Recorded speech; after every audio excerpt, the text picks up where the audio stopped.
Bom dia, vou apresentar o Igor aqui para vocês.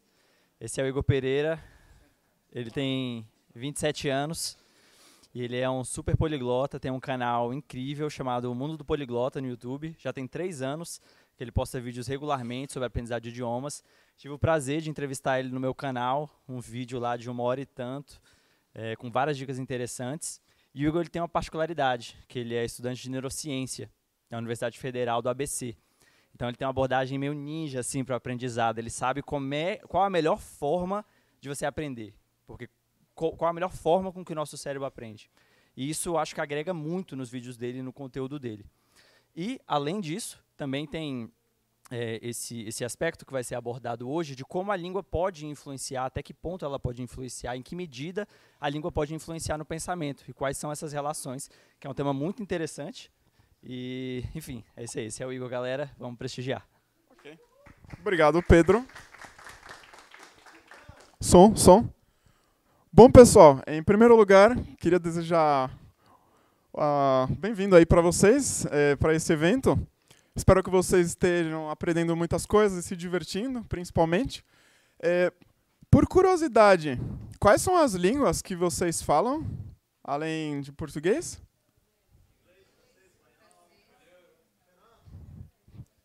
Mais algumas?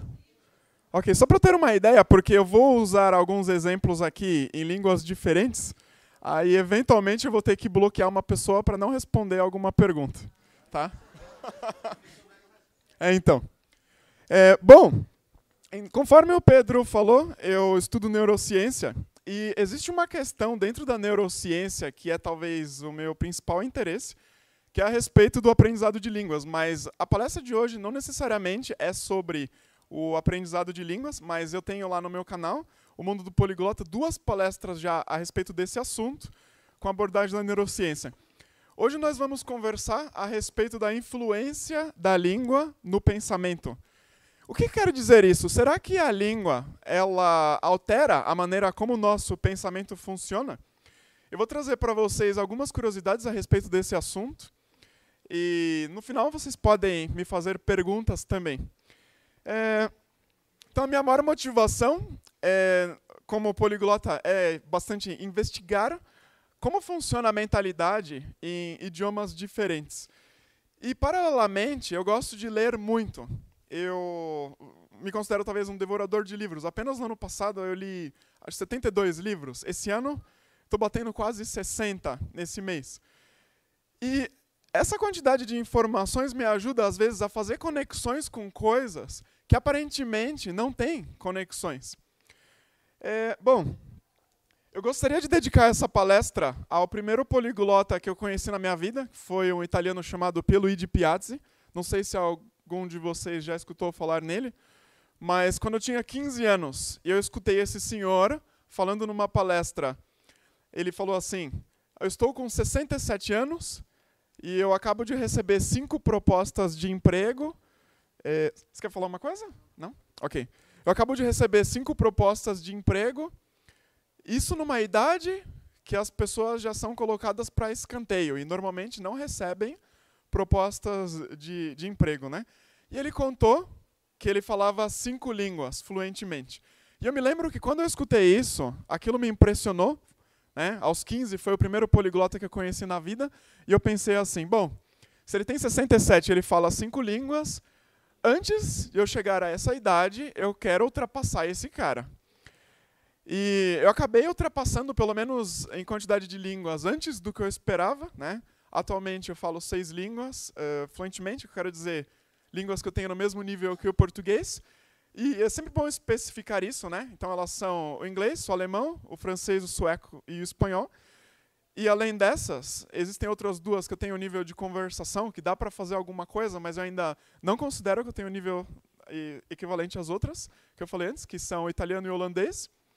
E o húngaro eu estou levando devagarinho como hobby, porque é uma paixão também.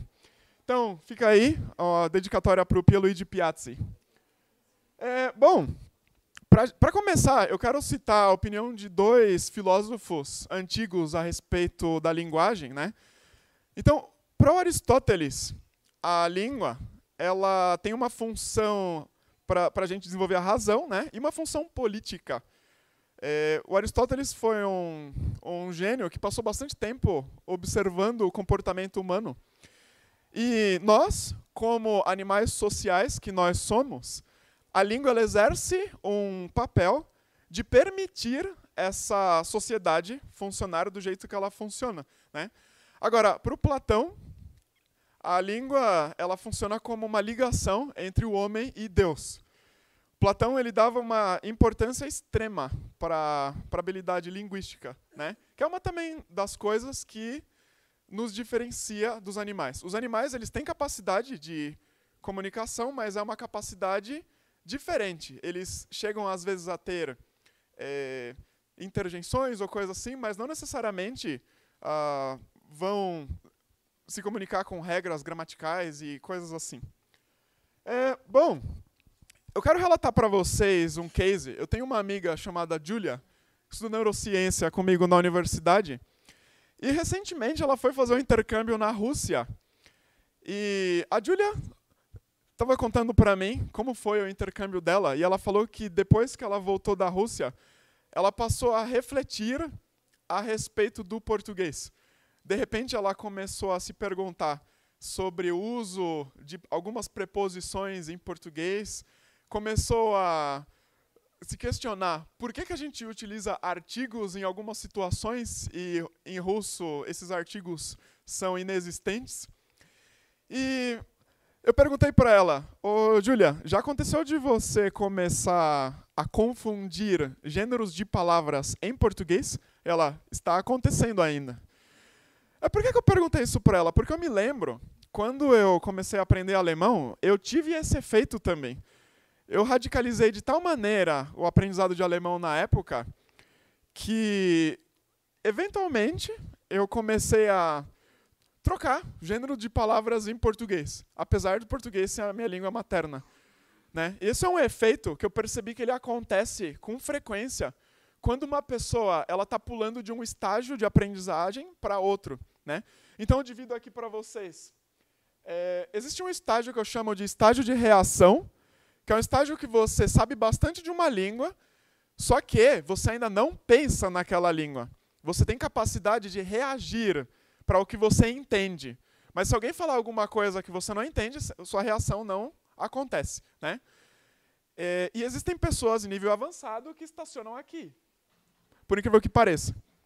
E depois, existe o que eu chamaria de estágio de pensamento, que é quando você funciona naquela língua. Você não precisa mais de tradução, você funciona no automático.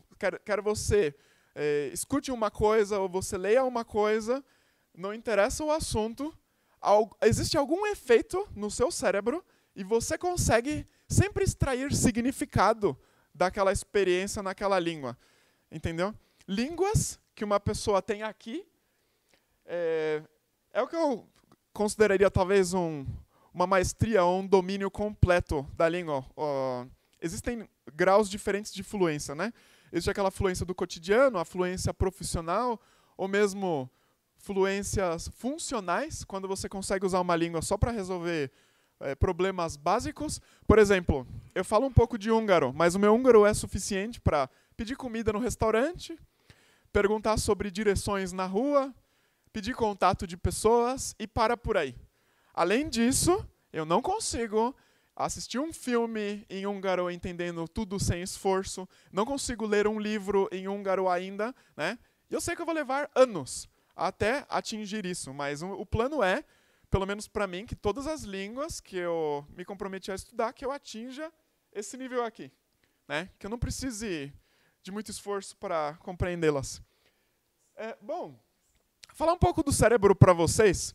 Vocês sabem que essa super máquina, ela corresponde aproximadamente a 2% da massa de um humano, né? Ela consome 20% do oxigênio, 20% da glicose, 86 bilhões de neurônios interagindo ali. Antigamente acreditava-se que eram 100 bilhões. Mas aí, uma brasileira, neurocientista, a Suzana Herculano, ela corrigiu essa informação, né? Então, todos os livros eles teriam que ser atualizados. se a gente quiser ser bastante preciso. E o que mais? A cada minuto passam 750 mililitros de sangue pelo cérebro, né? E é um supercomputador orgânico que dispensa sistema de refrigeração. Em outras palavras, essa maravilha aqui, ela foi projetada com uma nanotecnologia que nós, hoje, com tudo que existe de avançado, não podemos ainda reproduzir.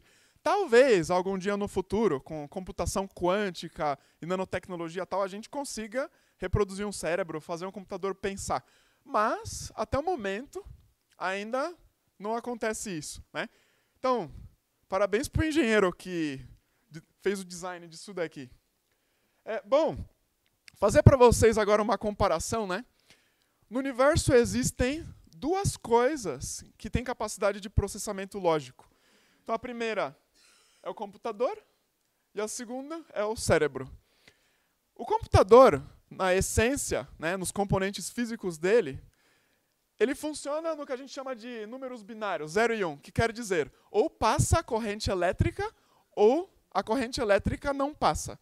Enquanto isso, no cérebro, você tem lá neurônios interagindo, né, que ou um neurotransmissor ele é transmitido para o próximo, e acontece um circuito, né, chamado sinapse, ou então ele não é transmitido, e ali mesmo o circuito já é bloqueado, né? Então dá para traçar esse paralelo sobre o funcionamento das duas estruturas lógicas. Depois, o computador ele precisa de um sistema operacional para que você interaja com aplicações, né?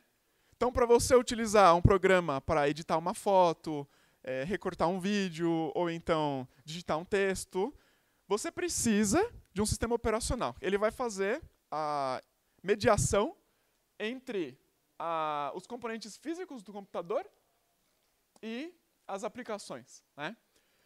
Enquanto isso, nós humanos, nós temos as línguas. Elas servem para fazer a nossa mediação entre o que acontece aqui dentro, que é extremamente complexo, né? Os 86 bilhões de neurônios trabalhando em conjunto, com essas outras coisas que acontecem aqui. Às vezes eu escuto de alguns professores de línguas dizendo assim, se a comunicação acontece, então é suficiente. Eu particularmente não concordo com esse ponto de vista, porque eu sei que a comunicação ela é apenas a ponta do iceberg. As línguas elas são, na verdade, a porta para fazer inúmeras outras coisas com o cérebro, que às vezes são ou vilipendiadas ou completamente esquecidas, né? Então, algumas delas, depois da comunicação. Compreender a realidade, refletir sobre experiências, modificar sensações através de seus significados e também transcender a matéria. O que eu quero dizer com isso? Eu vou dar alguns exemplos para vocês. Por curiosidade, alguém aqui fala georgiano?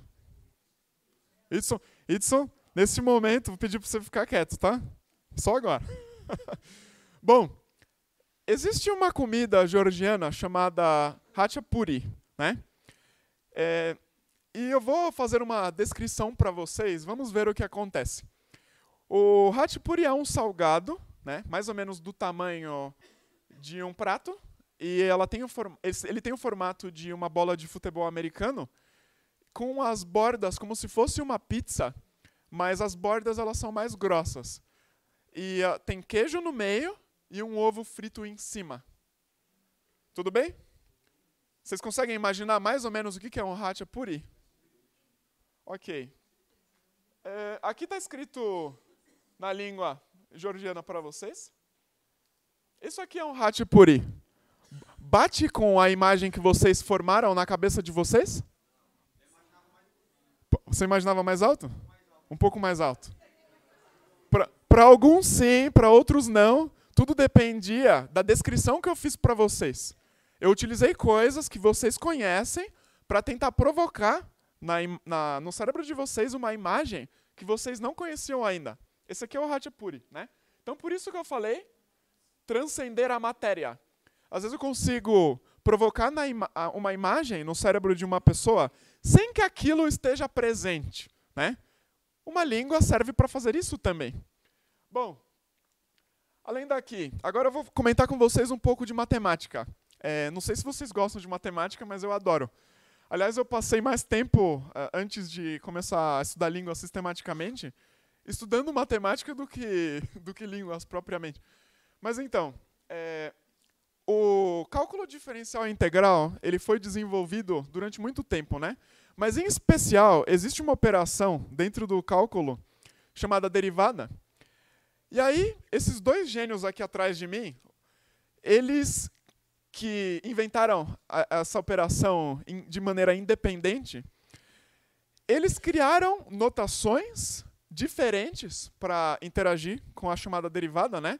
Então, o Isaac Newton, ele inventou essa F' aqui, enquanto que o Leibniz, talvez um dos maiores gênios da humanidade, né, junto com esse daqui, obviamente, ele usava essa notação aqui chamada df e dx, né?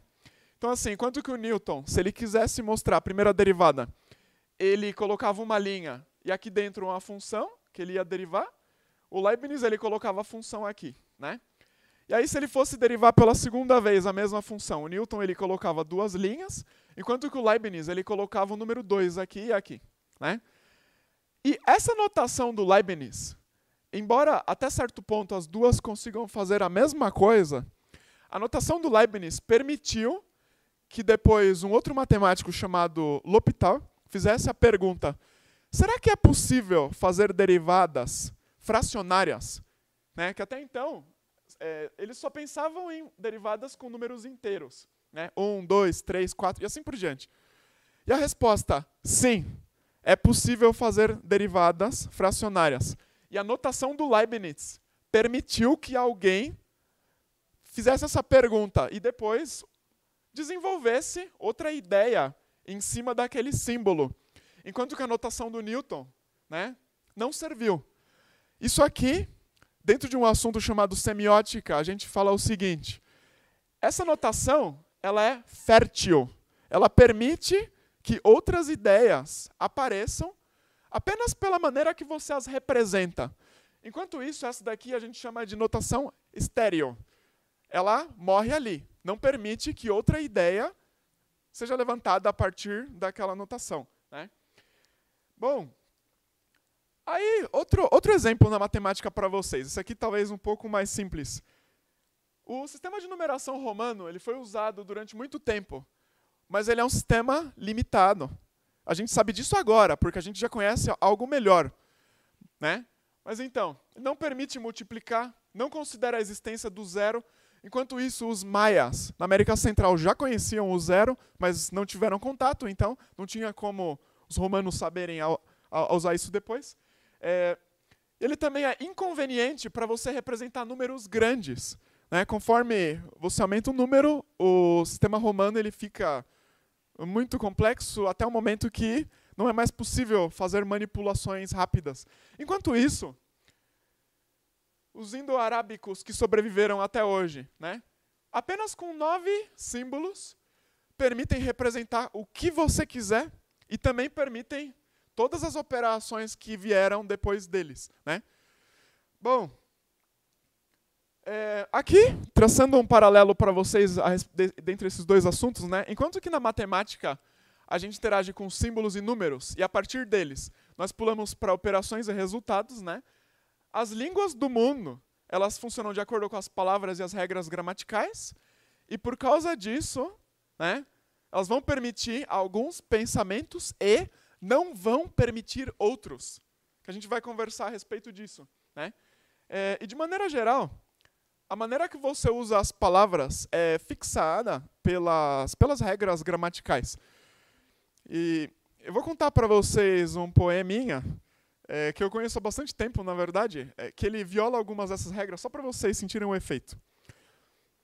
Era meia-noite, o sol brilhava no horizonte vertical, as tartarugas pulavam de galho em galho, e o homem nu, com a mão no bolso, sentado em uma pedra de madeira, dizia: é melhor morrer do que perder a vida. Vocês conhecem as palavras que eu disse, mas parece que o que eu acabei de falar para vocês dá um bug no cérebro, porque viola tudo o que você está esperando, né? Então, violei várias regras aí, então por isso vocês tiveram esse efeito. A gente espera que as palavras sejam usadas com determinadas regras. Bom, depois existe um conceito chamado paralelismo, né? Que é basicamente, você tem aqui dois conjuntos, né? Por exemplo, eu posso chamar isso aqui de mundo, realidade, e esse aqui, representação ou uma língua, vai. Então, para cada objeto que existe no mundo, normalmente a gente tem uma palavra.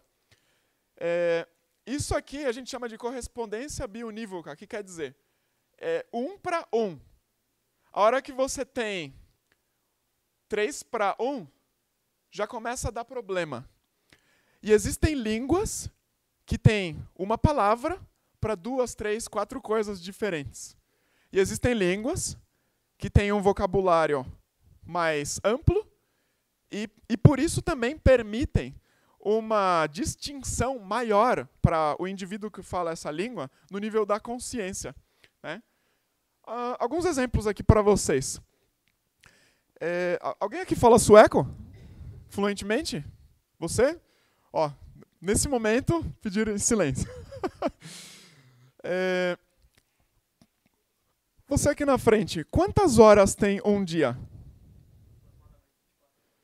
Ele falou assim, aproximadamente 24. Vocês concordam com isso? Sim? Ok. Então, qual é a sua língua materna? Português.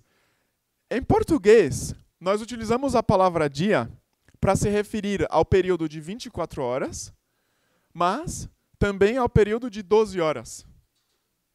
Vocês percebem isso agora porque eu falei. Mas é um tipo de informação que fica afastado da consciência, normalmente, né? Como que eu parei para refletir sobre isso? Quando eu comecei a aprender sueco. Que em sueco, eles têm a palavra para o período de 12 horas, é dag, e para o período de 24 horas é din. Interessante, né? Você aí atrás de roupa listrada. Exato, você mesma. Qual é o nome da sua avó? Como? Marcionila. Ok. Você sabia se eu estava perguntando se era sua avó materna ou paterna? Não. Foi um chute, né? A primeira imagem de vó que passou pela sua cabeça foi a que você respondeu. Percebe? Outro exemplo de falta de paralelismo no português. Que a gente tem a mesma palavra para representar mais de uma coisa na realidade. Eu percebi que assim, em sueco, eles têm a palavra murmur para representar a avó materna e farmor para representar a avó paterna. Olha que incrível. Eles também fazem diferença entre o avô paterno, o avô materno, entre a tia paterna e a tia materna, e entre o tio materno e o tio paterno. Olha só. Enquanto isso, na maioria das línguas, pelo menos as que eu sei, né, não chegaram a fazer esse tipo de distinção. Sequer se preocuparam com essa questão, né? Depois, quais são os falantes de francês aqui? Quem são? Tá, ok. Bom, já entenderam o recado, né? Em francês, existem essas palavras aqui. Cabillaud e morue. As duas servem para um peixe consumido, né? Peixe norueguês ou bacalhau. Qual é a diferença entre essas duas palavras? O cabillaud é o bacalhau fresco, enquanto que morue quer dizer o bacalhau salgado e seco. Na língua francesa, por algum motivo, decidiram fazer essa distinção. Talvez seja necessário na cultura deles, né? Essa distinção. Depois, em espanhol, eles têm a palavra durazno para pêssego. Eu sei que no Chile eles chamam de huesillo para o pêssego seco, que é utilizado para fazer uma bebida chilena chamada mote con huesillo. Muito gostosa, aliás. Se vocês forem para o Chile, recomendo. E depois, em alemão, se preocuparam com duas palavras para entrada. Enquanto que em português, ou em espanhol, ou inglês, etc., nós temos uma palavra para entrada. Em alemão, eles diferenciam se é a entrada só para pessoas ou se é a entrada para veículos. Então aqui, Eingang para pessoas e Einfahrt para veículos, né? E aqui um detalhe do alemão antigo. Eu descobri essa informação aqui lendo esse livro do Schopenhauer, o Parerga e Paralipomena, né? Há centenas de anos, a palavra para mulher em alemão era Weib. E a palavra para esposa era Frau. Aí o que aconteceu? As mulheres queriam ser esposas, né? E na sociedade existia um valor maior para esposa do que para a mulher que não era casada. Então, pouco a pouco, as mulheres solteiras elas começaram a exigir que elas também fossem tratadas como Frau. E aí, a palavra Weib, hoje no alemão, ela é praticamente considerada pejorativa, enquanto que a palavra Frau agora serve tanto para a mulher solteira quanto para a mulher casada, né? Isso também é um exemplo de algo que acontece nas línguas conforme o tempo passa. Então, assim, as línguas elas podem também perder o paralelismo. Eu encontrei essa frase aqui no livro do Schopenhauer. Embora as mulheres elas tenham exigido serem tratadas como Frau, porque as solteiras eram desvalorizadas em relação às casadas, né? O valor em si não está na palavra. Na verdade, ele é transmitido para a palavra. O valor está na coisa, né? Mas, enfim, é capaz que futuramente, como eu acho que isso daqui não resolve algum problema, é capaz que dentro de alguns anos, sei lá, centenas de anos, tal, eventualmente alguém cobre de mudar a língua novamente. E aí, pouco a pouco, vai acontecendo isso daqui, né? O ideal é sempre isso daqui, para a gente fazer distinções mais facilmente quando a gente está pensando. Bom, agora comentar com vocês um pouquinho do Bertrand Russell. Ele foi um filósofo britânico. Essa chamada teoria das descrições dele tem bastante a ver com o assunto que a gente vai lidar.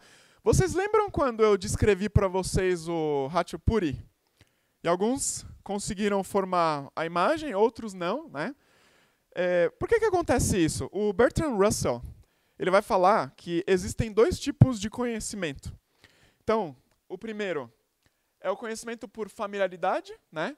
Que são coisas que você experimentou ao longo da vida, né? Experimentos, sensações. Algo certo, quer dizer, algo que não abre dúvida. Você tem certeza que é aquilo. Exemplos. Essa mesa é preta. Ou essa cadeira é azul. Vocês não têm dúvida que isso daqui seja azul, né? E assim por diante. E a outra parte é o chamado conhecimento por descrição. O que seria isso? Você consegue aprender coisas também utilizando elementos que antes você aprendeu aqui, por familiaridade, né? E para essas coisas que não existem na realidade, o Bertrand Russell ele vai falar que mesmo elas, por exemplo, Cerberus, que é um personagem da mitologia grega, mesmo Cerberus, ou Pegasus, ou então, sei lá, o Centauro, Medusa, mesmo essas coisas, elas conseguem ter um significado na nossa mente, apesar de não terem um correspondente na realidade, né? E para complementar, depois tem esse daqui, o Ludwig Wittgenstein. Ele foi um filósofo austríaco, e eu sei que os dois eles tiveram contato, né? Dois gigantes aí para trás que estudaram bastante a lógica e também tiveram algumas consequências por isso. Assim, se vocês lerem dados biográficos sobre a vida particular dos dois, vocês vão perceber algumas até bizarrices que outros cientistas talvez não tenham, né? Mas então, aí existe essa frase famosa do Ludwig: os limites da minha linguagem são os limites do meu mundo. E a gente vai conversar também a respeito disso. Porque, de certa maneira, o mundo ele está tendendo ao poliglotismo. Esse evento que vocês vieram é, de certa maneira, uma antecipação de algo que vem por aí, né? Países como Suíça, como Holanda, enfim, já é natural o bilinguismo, né? E vários países africanos também. Agora, existem, por exemplo, na Suíça, eu me lembro, eu conversando com uma amiga brasileira que estava procurando um emprego lá, e ela me falou que num cargo que ela estava procurando, estava escrito assim, além do alemão, outras 3 línguas, pelo menos. Sabe? Então já existem países operando completamente em cima do poliglotismo, né? Bom, uma historinha para vocês a respeito de como é importante saber línguas no mundo que a gente vive. Um rato, ele estava fugindo do gato, né? E o rato, ele entrou dentro de um buraco na parede. E aí o gato, ele pensou, bom, e agora, né? Se eu quero me alimentar e a minha comida entrou nesse buraco, eu tenho que pensar numa estratégia, né? Como que eu vou fazer a minha comida sair do... Só que existe um detalhe, esse era um gato bilíngue. O gato, ele falava uma segunda língua. E aí, o que ele fez? Esse gato, ele latiu. Então, o gato, ele deu um latido, porque ele sabia que se ele latisse, o rato que estava dentro do buraco ia pensar, bom, se passou um cachorro por aqui e o cachorro latiu, e por causa que o cachorro latiu, o gato foi embora, porque o gato tem medo do cachorro, então agora o espaço está livre, eu posso sair do buraco. O rato saiu do buraco, depois de escutar o latido, e aí o que aconteceu? O gato pegou ele e já estava prestes a comer, ele falou, não, peraí.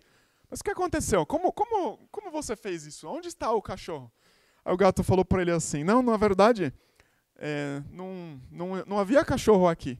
É porque eu sou um gato bilíngue. Então, hoje, no mundo, se você não fala uma segunda língua, você passa fome, né? Pelo menos, vocês entendem aí a metáfora da historinha. Para o Wittgenstein, a estrutura lógica de uma língua, ela vai tentar espelhar a realidade, né? Não necessariamente uma língua consegue abarcar toda a realidade. Isso é impossível. A realidade é uma coisa muito mais complexa do que a gente tem acesso através dessa máquina aqui. Mas existem línguas que espelham a realidade um pouquinho melhor do que outras. E, às vezes, algumas partes da realidade também, melhor do que outras, né? Por exemplo, vocês sabem que existem línguas que não têm palavras para números. Então, os indivíduos que passam a vida inteira só conhecendo aquela língua não vão conseguir desenvolver matemática ou conhecimento de exatas, se a gente quiser colocar dessa maneira, né? Ou então, línguas que não têm conjugações de verbo no passado ou no futuro. Ainda que eles tenham a experiência aqui dentro de lembrar do passado ou do futuro, pelo fato de eles falarem, às vezes, uma língua que não tem conjugação no passado ou no futuro, a experiência dele no passado ou no futuro fica afastada da consciência. Então, por causa disso, ele, na verdade, só interage com foco no presente, né? Bom, são os exemplos que eu ia falar a respeito até aqui. Aí depois do Wittgenstein ainda existe essa chamada teoria pictórica da proposição, né? Basicamente, cada frase que nós declaramos uma informação sobre o mundo, declaramos um fato, né? Na verdade, ela está tentando fazer um modelo linguístico da realidade. E existem frases que vão representar a realidade de uma maneira mais fidedigna do que outras. Aqui existe uma frase desse livro dele. Uma proposição é uma representação figurativa dos fatos. Assim como uma maquete é uma representação figurativa de um edifício. E se a representação na frase é correta, é porque os elementos, na realidade, eles também interagem da mesma forma que a representação. Algumas frases de exemplo aqui para vocês. Por exemplo, o computador está sobre a mesa. A chave está no carro. Isso que eu coloquei aqui em negrito está mostrando a maneira que interage na realidade. Enquanto que esses aqui, eles têm um correspondente só, né, no mundo, então alguém não teria dúvida sobre o que está acontecendo. Enquanto que esse daqui, a mesma coisa, né?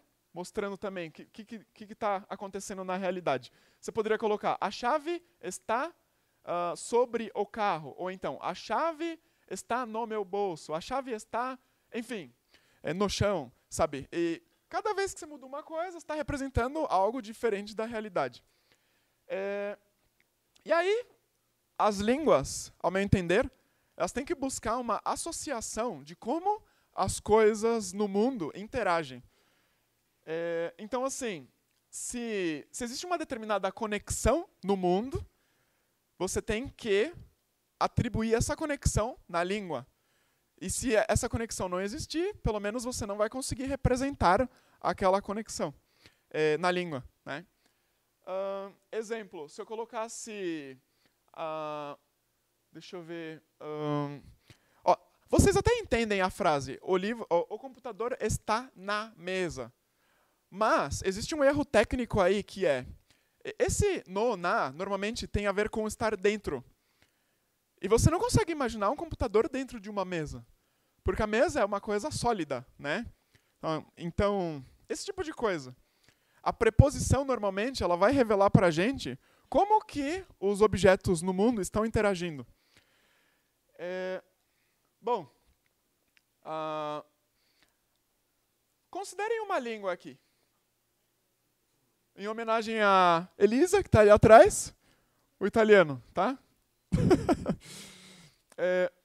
E aqui pode ser, sei lá, coreano, vai. Todas as línguas do mundo, elas têm coisas em comum. Elas têm vocabulário, têm expressões parecidas e tal. E essa semelhança entre as línguas estaria aqui, né? Então, essa intersecção. Enquanto isso, existem coisas particulares de línguas que simplesmente não existem em outras, né? Uma pessoa que aprende uma língua até o nível do pensamento, existe um momento que ela consegue separar a palavra do conceito que ele representa. E quando você faz isso, você percebe que amigo é completamente diferente de friend, embora você traduza dessa maneira para o inglês. Exemplo, amigo em sueco é vän. Mas aqui no Brasil, a palavra amigo é usada no sentido como colega, como companheiro, como... Enfim, às vezes você acaba de encontrar uma pessoa e já chama de amigo. E existem brasileiros que se ofendem muito se você falar para ele que você não o considera como amigo, né? Mesmo que no fundo ele saiba que aquilo não é verdade, né? Eu escutei uma vez uma história de uma alemã fazendo intercâmbio, e aí algumas brasileiras simpáticas a levavam para sair, e essa alemã, uma vez ela estava numa situação com as brasileiras, e as brasileiras comentaram, essa daqui é a pessoa tal, nossa amiga. E a alemã corrigiu, opa, peraí, eu conheço vocês há uma semana, eu não sou amiga de vocês. Então, para alemã, é uma coisa completamente normal. Por quê? A palavra Freund está aqui, né? Não está aqui. Enquanto que a palavra amigo está aqui, né? O vän, no sueco, a mesma coisa. Ou então o druk, no russo, a mesma coisa. Eu tenho certeza que, para quem fala russo aqui no nível de pensamento, vocês sabem que se alguém chama alguém de druk, quer dizer que essa pessoa tem capacidade de fazer coisas pela outra, que no Brasil, alguém que chama apenas alguém de amigo, normalmente não teria toda aquela vontade.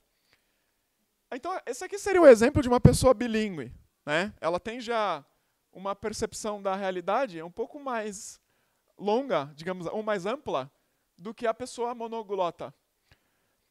A pessoa trilíngue, né? Então, sempre vai ter uma área em comum entre as línguas, né? Mas, às vezes, existem coisas que vão estar em comum entre essas duas aqui, né? Ou em comum entre essas duas aqui, mas não necessariamente para essa terceira, e assim vai. Aqui um poliglota, né? E quanto mais línguas, normalmente, maior a distinção de coisas que você consegue fazer sobre a realidade, né? Antigamente, eu estudava línguas com interesse de, eu diria, talvez profissional. Só que depois que eu saquei isso daqui, eu percebi que existia uma maior vantagem de aprender línguas mais distantes de línguas que eu já conhecia, porque quanto maior a diferença do que eu já conheço, mais eu vou aprender e maior vai ser o acréscimo daquela língua. Então, em outras palavras, uma pessoa que fala uma língua europeia, ela aprende uma língua asiática. A distância é tão grande que o benefício vai ser também grande, né? E assim por diante. Aqui uma frase do Brian Tracy para vocês. Ele é um coach canadense. Eu encontrei essa frase nesse livro aqui, o Change Your Thinking, Change Your Life. Cada palavra é uma ferramenta para a expressão do pensamento. E quanto mais palavras você conhece e entende, mais pensamentos complexos e ideias você pode formar, né? Então, algo que eu já mostrei para vocês nesse desenho aí para trás, quanto mais diferenças você consegue perceber da realidade, então, mais vantagens para o pensamento, né? Maior a complexidade das suas ideias. Não por acaso, muitos inventores, cientistas, músicos, matemáticos, químicos, etc., homens e mulheres da história da humanidade eram poliglotas. Porque eles tiveram uma vantagem de conseguir perceber algo da realidade que outras pessoas não perceberiam, né? Exemplos, Nikola Tesla. No final da vida ele falava 13 línguas. A Marie Curie, até onde eu sei, ela falava pelo menos umas 5 línguas, né? Enfim, a Marquesa de Châtelet, ela traduziu o livro do Isaac Newton, o Principia, do latim para o francês, e incluindo, ela encontrou erros no trabalho do Newton. Não sei se vocês sabem, mas o Newton ele era um cara que não gostava de mulheres, né? Em todos os sentidos.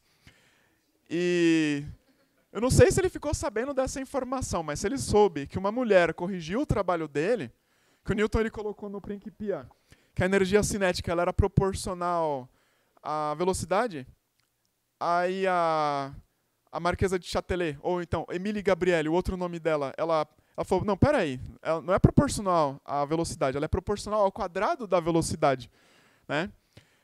Se o Newton tivesse sabido disso, talvez ele tivesse tido um ataque, ou qualquer coisa assim. Oi? Ok. Bom, depois, aqui uma frase do Bernard Roth. Ele é um professor de Stanford, que escreveu esse livrinho aqui, The Achievement Habit. Nós não percebemos quantas de nossas visões fixas do mundo se baseiam em amostras limitadas da realidade. E o que eu tenho a contar para vocês é, cada língua, ela é limitada. Não existe língua ilimitada que consiga abarcar toda a realidade.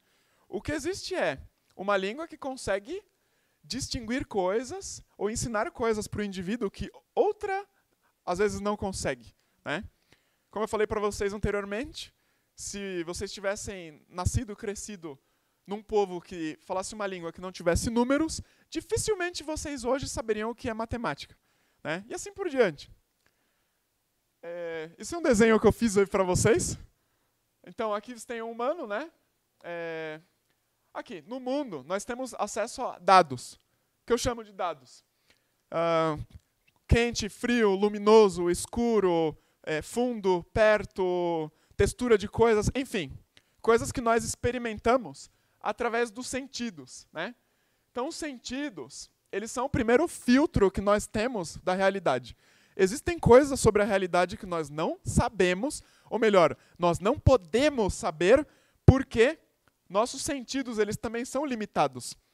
Vocês sabem que um golfinho, por exemplo, ele consegue enxergar através de você? Ele consegue ver seu esqueleto, ver seus órgãos funcionando, seu coração batendo, né? Nós não temos essa capacidade. Eventualmente, apareceu lá no Discovery Channel o caso de um rapaz que era cego, mas ele conseguiu desenvolver uma visão por sonar. Quando foram estudá-lo, descobriram que ele emitia ondas e ele conseguiu observar carros, prédios e tal, mas algo impressionante. Um rapaz cego que conseguiu desenvolver uma mutação e ele praticamente funcionava como um golfinho ou como um morcego, né? O morcego tem o mesmo princípio. Bom, oi? Comentário. Pensei que tivesse ouvido um comentário. Bom, aí o que acontece? Aqui, na verdade, não é possível fazer muita coisa para mexer no que a gente vai captar da realidade, né? Então, agora, você sabe que também o cachorro ele ouve sons que nós não ouvimos e assim por diante. Então, depois que eles atravessam os nossos sentidos, nós temos as sensações. Então, sensação seria aquilo que você capta da realidade, né? O que você não capta, você não sentiu, então não importa. E depois, aquilo que a sua consciência percebe, a sua consciência dá algum significado, né? Chama de percepção. A partir daqui, você consegue desenvolver a imaginação e a razão, que foi talvez a preocupação do Aristóteles e outros aí para trás. Aonde estaria a língua? Aqui.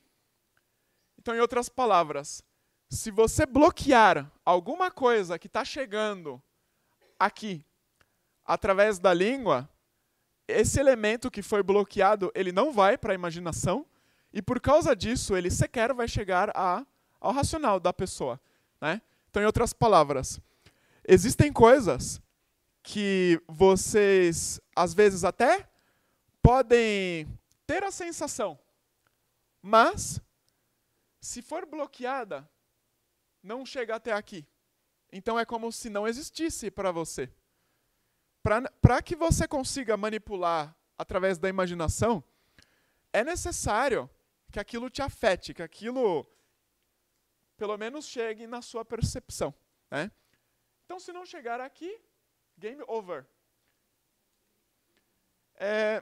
Por que eu fiz esse esquema para vocês? Existe um assunto, hoje, já bastante esquecido, que é o Trivium, né? O Trivium, ele foi o sistema educacional da Idade Média. A primeira vez que eu escutei essa palavra na vida foi do Pierluigi Piazzi, esse italiano que eu mostrei para vocês lá no começo, né? A dedicatória. Por que o Trivium é importante? Na Idade Média, o ensino básico ele era baseado em 3 assuntos: a gramática, a retórica e a lógica. Então, para uma pessoa ser considerada alfabetizada, digamos assim, ou talvez o nível básico, né? No mínimo a pessoa tinha que ter passado pelo Trivium. Na nossa época, a palavra trivial, ela deriva daí. Quer dizer, o Trivium era o básico, né? E se a pessoa tem o básico, então ela tem apenas o trivial. Em matemática eles gostam bastante de usar essa palavra trivial quando eles não querem demonstrar uma coisa que já foi provada antes por outra pessoa e assim por diante, né? Mas por que eu levanto a atenção a respeito do Trivium? Em português, não existem muitos livros a respeito desse assunto.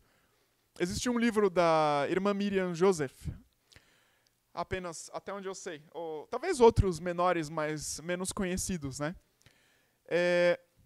Hoje, as pessoas têm uma ideia do que é gramática, mas na minha opinião, na opinião do Trivium, uma ideia completamente equivocada. Por que eu falo isso? Se você perguntar para um professor de línguas hoje, o que é gramática? A pessoa vai responder assim: é um conjunto de regras de uma língua. E para por aí. Mas, na verdade, eu descobri, estudando o Trivium, que a gramática não é isso. A gramática vai muito além das regras. As regras de uma gramática, na verdade, elas são um subproduto do que é a gramática. A gramática ela vai se preocupar em mediar o encontro do indivíduo com o real, né, com o imaginário dele. Ela vai se preocupar com a percepção da realidade. Em outras palavras, se você percebe a realidade de maneira lógica, como que as coisas interagem, né, você é um indivíduo gramaticalizado. E se você não percebe a realidade de maneira lógica, você é um indivíduo desgramaticalizado. Então, assim, no início, né, os gênios que foram capazes de organizar isso daqui, que passaram muito tempo pensando, falaram, nossa, peraí, vamos criar algum assunto que facilite a vida de quem vem depois da gente. As regras gramaticais, elas existem, na verdade, porque a realidade ela está ordenada de acordo com regras, e não o contrário. Então, Você sabe que você não consegue colocar esse copo aqui dentro da mesa, né? Existe um limite.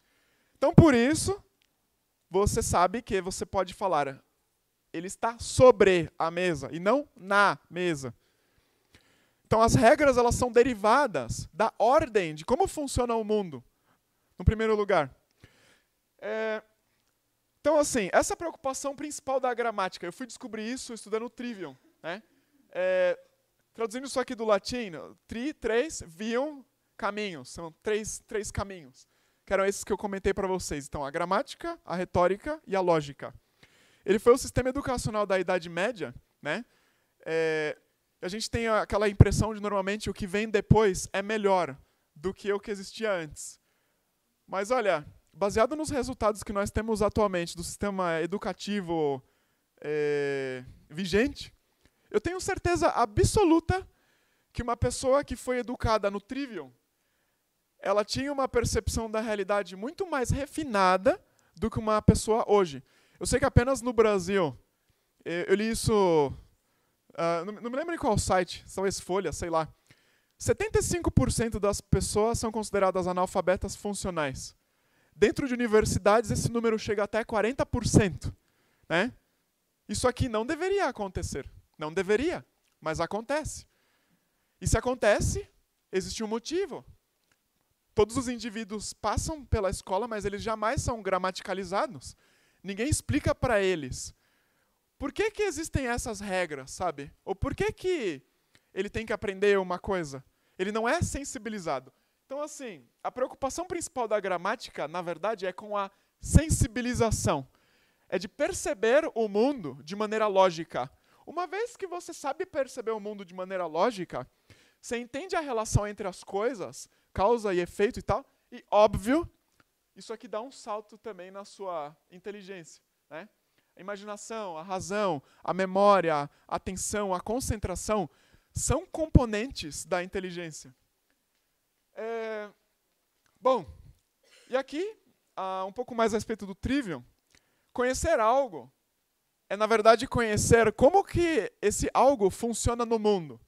Se você não sabe como ele atua no mundo, na verdade, você o desconhece. E nós nomeamos, na verdade, os conceitos sobre as coisas. Mas uma pessoa que é analfabeta funcional, ela acha que, na verdade, a palavra é a coisa. Ela não diferencia isso daqui. Exemplo. O que eu chamo de conceito aqui? A palavra para isso daqui em português é mesa. Né? Para os falantes de alemão, como isso aqui chama em alemão? E os falantes de francês? Sueco, alguém? Holandês? Chinês? Ok, tafa.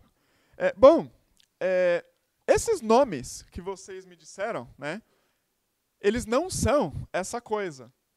Na verdade, o que é o conceito disso daqui é o seguinte. O que provoca no cérebro de vocês? Muito cedo na vida, vocês reconheceram, opa, é um objeto plano, que você pode eventualmente colocar coisas em cima ou comer, né? Tem alguns pés, sólido, né? Esse é o conceito de mesa. Se fosse isso aqui, chamamos isso daqui de caneta, né? Mas caneta, na verdade, não é isso daqui. O conceito é um instrumento de escrita que pode ter uma cor diferente e tal.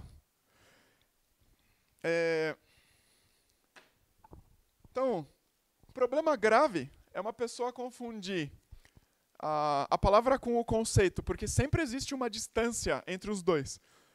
E, de acordo com alguns filósofos aí para trás, né, eu comentei para vocês do Schopenhauer, no Parerga e Paralipomena, ele comenta a respeito do poliglotismo como uma maneira de você acender o seu pensamento para se livrar dessas amarras, de confundir coisas que não são.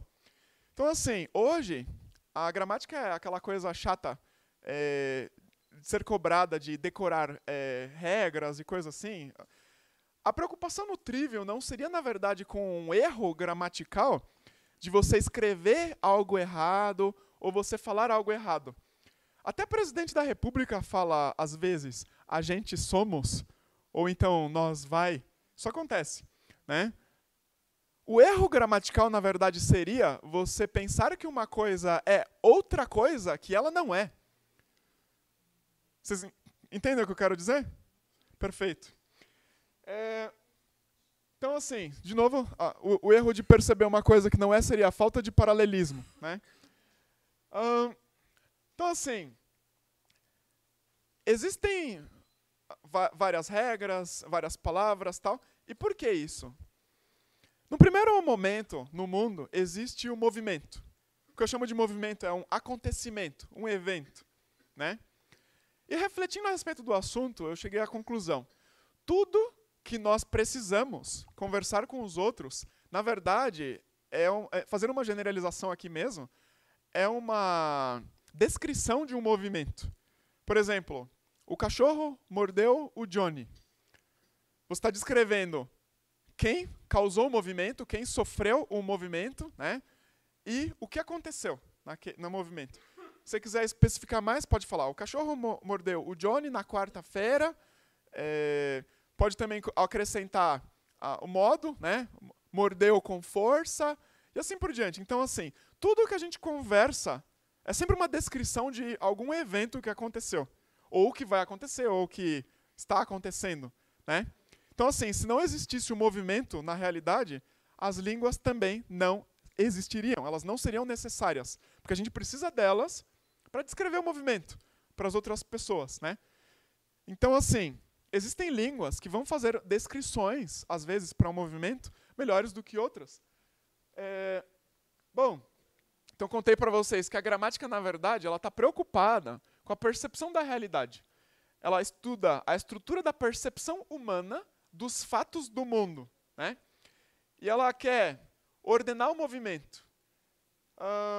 E essa percepção, ela vai estar sempre condicionada à representação que nós fazemos da realidade. Em outras palavras, a gente reage à representação que nós fazemos, mas não à realidade em si. Bom, então aqui, na linguagem, a consciência ela é intensificada, é onde acontece o embate, o conflito, né, entre a objetividade e a subjetividade. E normalmente, quanto maior o domínio da língua um indivíduo tem, mais objetivo ele consegue ser. Uma pessoa analfabeta funcional ela é bastante subjetiva. Existem coisas que ela não percebe a respeito da realidade. Se você pedir para um analfabeto funcional descrever essa sala, por exemplo, capaz que você escute assim, essa sala, sei lá, é branca. Enquanto que o indivíduo que talvez tenha uma capacidade linguística maior, ele vai falar, olha, essa sala ela tem a parede branca, ela tem a altura de mais ou menos 2,5 metros, ela tem por volta de umas 16 lâmpadas, sabe? E a descrição, ela vai um pouco mais longe, né? Aqui uma frase do Einstein para vocês. Então, a imaginação é mais importante que o conhecimento. Eu gosto dessa frase, concordo com ele, só faltou uma coisa. Se o indivíduo não foi gramaticalizado, ele não tem imaginação.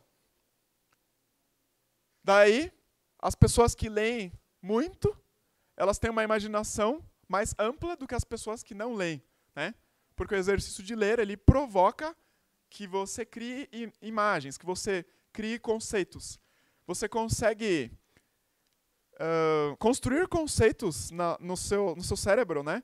Mesmo que você não tenha experimentado na sua vida. Através de leitura, você consegue projetá-los para a sua consciência. Aqui um pouco mais a respeito do analfabetismo funcional. Falei para vocês que ele não diferencia a palavra do conceito. Escutei uma vez uma piadinha de um político. Ele estava numa cidade fazendo propaganda, né?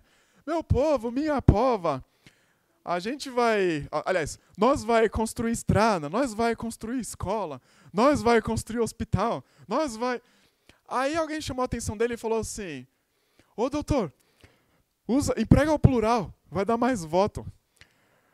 Aí ele falou assim, muito bem lembrado, nós vai empregar o plural, a irmã do plural, a amiga do plural, a mãe do plural, a família inteira do plural. O que aconteceu com ele? Ele não diferenciou a palavra, no caso, plural, do conceito. Né? Então, por isso. Outro caso para vocês. A mãe do Joãozinho, ela estava cozinhando, pediu para ele assim, olha, Joãozinho, a comida já está pronta, chama o seu pai para dentro. Ele falou assim, pai! Chama o pai para dentro, né? Não é para fora. Então, mais um caso de analfabetismo funcional. Bom, já terminando, falta pouquinho. Então, assim, contei aqui para vocês que a pessoa desgramaticalizada, ela não assimila a experiência dela. Ela tende a ser subjetiva, né? Não interagir com os fatos. E aquela coisa, se você não sabe que algo existe, então isso não te afeta. Aqui um exemplo rápido sobre os casos gramaticais. Na minha investigação do assunto, eu percebi que a mera existência de casos gramaticais numa língua permite que as pessoas tenham uma percepção mais lógica da realidade. Né? Cada caso gramatical é um tratamento dentro da língua dado a uma forma de movimento. Então, deixei aqui para vocês uma frase em alemão. Por exemplo, eu dou à mulher o livro. Então, ich gebe der Frau das Buch. Aí, para os falantes de alemão que estão aí presentes, vocês sabem que a palavra Frau é die Frau, mas, nesse caso, né, vai ser der. Como já chamaram a minha atenção que meu tempo já acabou, né? Eu vou correr um pouco, eu vou preferir pular essa explicação. Mas, enfim. Interessados no alemão, vocês podem investigar isso depois por conta própria. Então, assim, a minha conclusão é que mais casos, elas permitem mais precisão. E aqui, alguns exemplos, línguas que têm casos gramaticais. Por exemplo, o alemão e o islandês tem 4, o romeno tem 5, latim, russo e turco 6. Chega aqui no húngaro, 18. E, aliás, é exatamente por isso que eu estou estudando húngaro. Eu considero o húngaro uma língua, praticamente uma obra de arte. Permite, assim, um refinamento da realidade fantástico. Não é à toa que tantos inventos, tantas descobertas foram feitas por húngaros. Eles perceberam coisas que os outros não estão vendo. O cérebro deles está configurado de uma maneira distinta do cérebro desse pessoal aqui e para trás, né?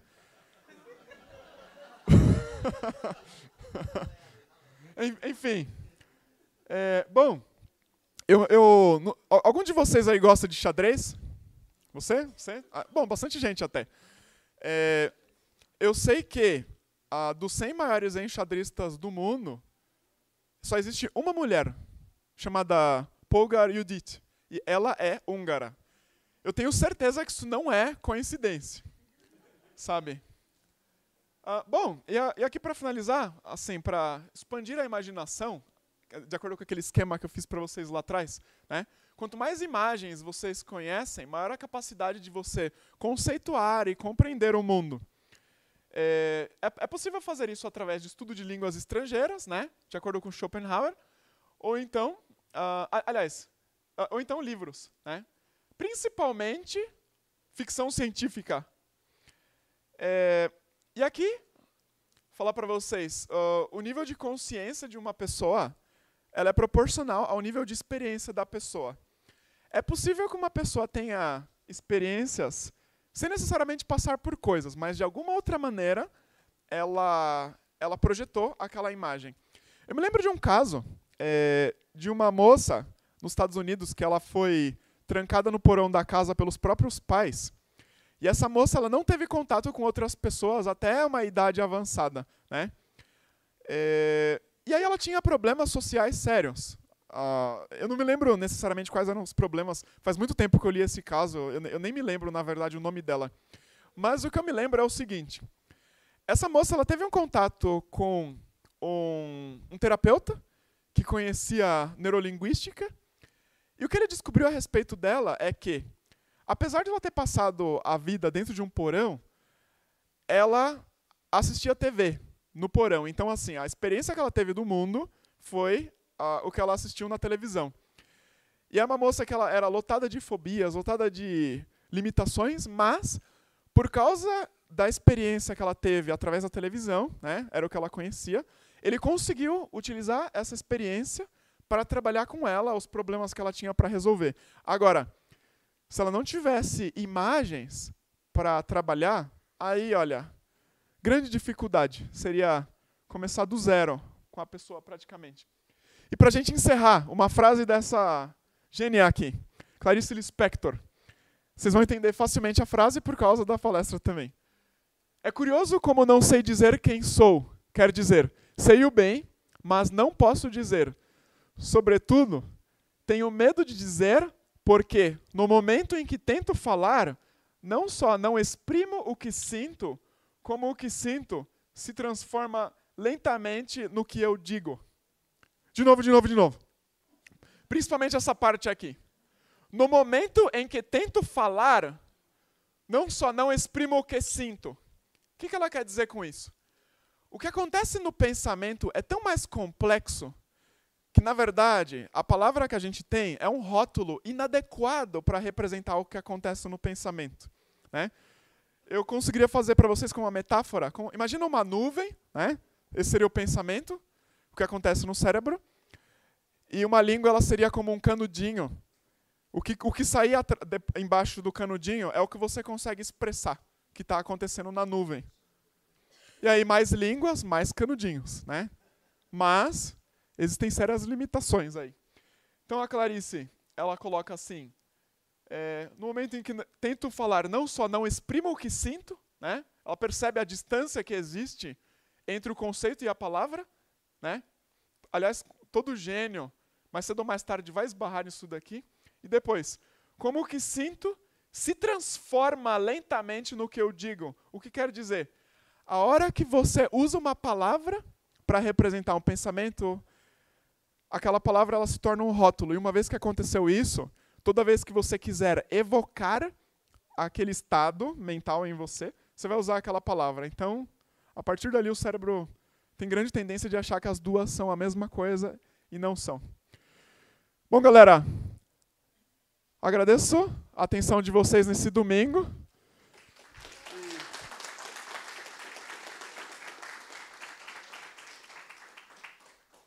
E a gente abre para perguntas agora, né? Excelente, Igor. A primeira pergunta aqui do Walter. Boa tarde, né? Boa tarde. Assim, a minha pergunta é a seguinte. Tu disse que quanto mais definições para retratar uma realidade melhor, tipo avó materna, avó paterna, mas isso não torna o idioma mais difícil de aprender por causa de um maior vocabulário? Evidente. Uma língua que tem um vocabulário mais refinado, ela vai utilizar mais do cérebro, né? E por isso, também uma percepção mais fiel da realidade. Óbvio. Próximo. Aqui, opa, tá saindo? Deu certo.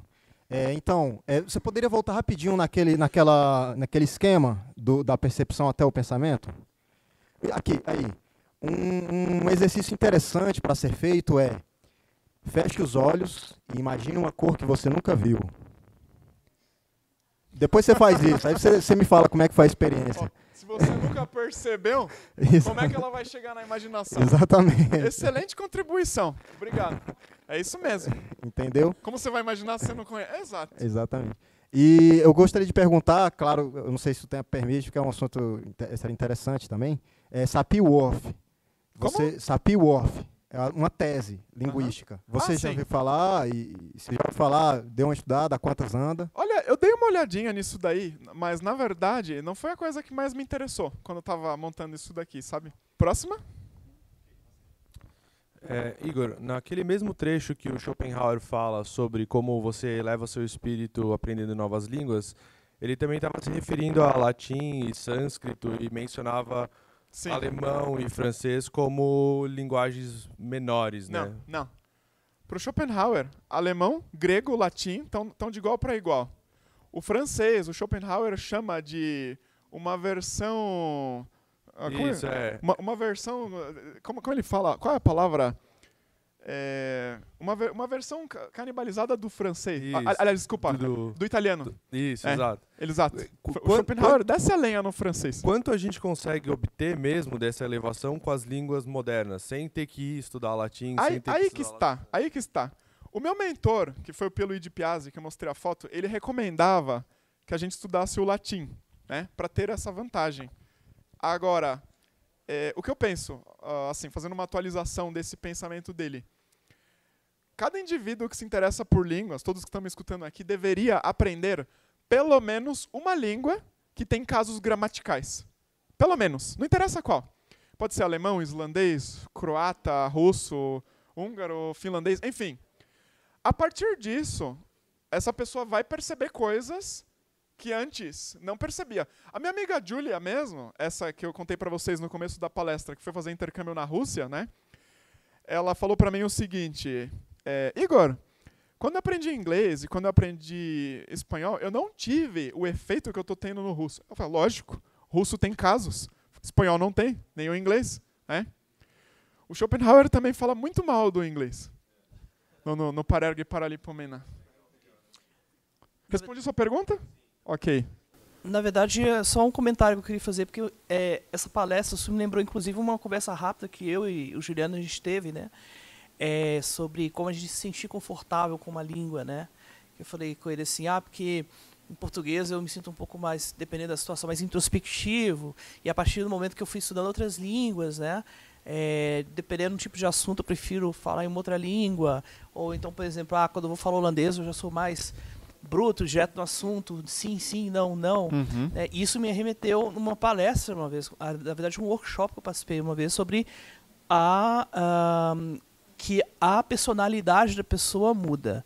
Só que, na verdade, eu não diria que a personalidade muda, eu diria que a pessoa descobre coisas, né, através das outras línguas que ela ainda não tinha consciência. Então, essa coisa sobre mudar a personalidade de uma pessoa de acordo com a língua, na verdade, é uma coisa subjetiva, né?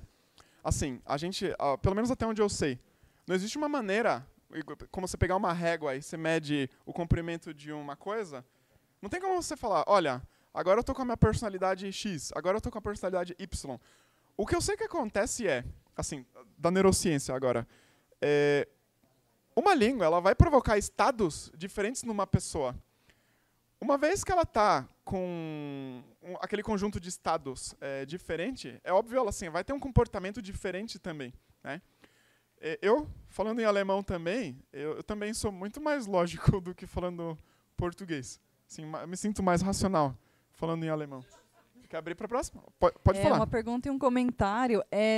Eu sou professora de Libras, Língua de Sinais brasileira, e eu queria saber se a pessoa, se há algum estudo neurocientífico, se você tem conhecimento ou vivência disso, de aprendizagem de línguas orais para pessoas que são sedentárias e outras não. Se tem alguma diferença. Eu tive uma experiência muito estranha de estar em dois grupos, ensinando para professores de educação física, educadores físicos, e turma aberta à comunidade, assim, em geral, e todos sedentários, pessoas com mais idade e tudo mais, eu percebi uma diferença brutal, pelo menos porque a Libras tem a questão do movimento, então eu não sei se isso interfere em línguas orais, eu queria saber. Olha, eu acho, na verdade, você já respondeu a sua pergunta na frase. Por exemplo, sobre Libras, né, ou qualquer língua de sinais. Enquanto que as línguas orais, elas usam, sei lá, sinais auditivos e eventualmente um sinal visual, que é o alfabeto, aí você pode escrever e tal. O alfabeto, na verdade, ele acaba provocando a palavra, e a palavra ela seria um signo do signo, né? Porque ela não representa, na verdade, o objeto da realidade, ela é uma, como eu diria, uma representação da representação, né? Por aí. Aí, assim, no caso das Libras, o que eu conheço, pelo menos, né? Eu tive um curso de Libras na universidade, mas infelizmente não foi um curso muito bom. Eu cheguei lá todo animado para aprender Libras, né? Mas na verdade, todas as aulas que eu tive eram discussões sobre o assunto, mas a professora em si eu percebia que ela não tinha interesse, sabe? Falar, olha galera, hoje a gente vai aprender até o tópico tal, vocês vão aprender a expressar. Não, infelizmente, mas enfim. A língua visual, ela está usando outro caminho para ser compreendida, né? Eu acho que quando você tenta, no caso, ensinar para as pessoas sedentárias, e elas já estão acostumadas a não usarem muito o próprio movimento,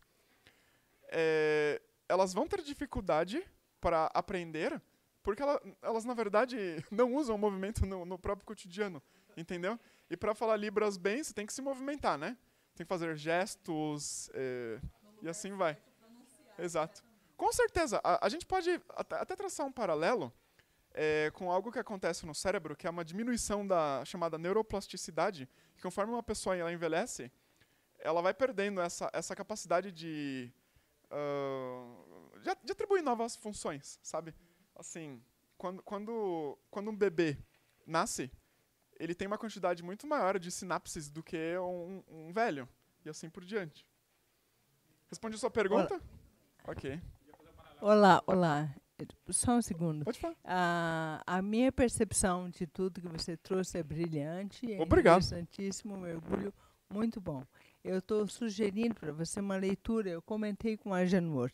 É um livro que no Brasil ainda não chegou. É de Lisa Feldman Barrett. Ela escreveu How Emotions Are Made. Como as emoções se formam. E ela desbancou, na trajetória dela, uma série de concepções de vários estudiosos em relação a como é que as emoções surgem. E a gente as nomina, e a gente racionaliza sobre elas e coloca um código para virar a palavra significando aquilo. E aí isso também se junta com a semiótica de Peirce. Charles Sanders Peirce. Você percebeu que eu comentei do assunto, mas eu não falei o nome dele. Ou seja, é um campo que no próximo Poliglotar a gente faz o caminho 2.